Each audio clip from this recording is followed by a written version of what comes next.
Sir काय सांगाल, आज सरकारकडून बजेट सादर करण्यात येत आहे, यामध्ये जनतेला काय प्रभाव पडणार आहे यावरून?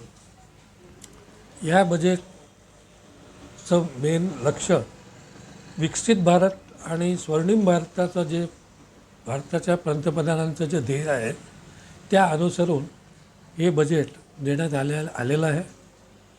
सगळ्यात मोठा फायदा किंवा मध्यमवर्गीय यांना केंद्रात ठेवून हा बजेट त्यांनी दिलेला आहे, ज्याच्यात सगळ्याच फील्डवर लक्ष देण्यात आलं. ते एम्प्लॉयमेंट असो, कृषी असो, इंडस्ट्रियल उत्पादन असो, टुरिझम असो, स्टार्टअप असो, स्वास्थ्य असो किंवा medical tourism, research development, rural development या सगळ्याच गोष्टींवर भर देऊन एक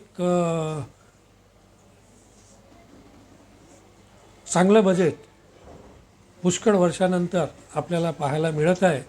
आणि यामुळे मध्यमवर्गीयांना जे विशेष आयकरात जी सूट दिली आहे त्याच्यात त्यांना वार्षिक ज्यांचं उत्पन्न 12 लाखपर्यंत आहे त्यांना जवळपास 80,000 रुपयाचा टॅक्समध्ये बेनिफिट होणार आहे, ज्याचा ते उपयोग आपल्या कुटुंबासाठी, आपल्या भविष्यासाठी किंवा आपल्या स्वास्थ्यासाठी ते उपयोग करू शकतात. ते फार मोठं एक रिलीफ या बजेटमध्ये दिला गेलेला आहे.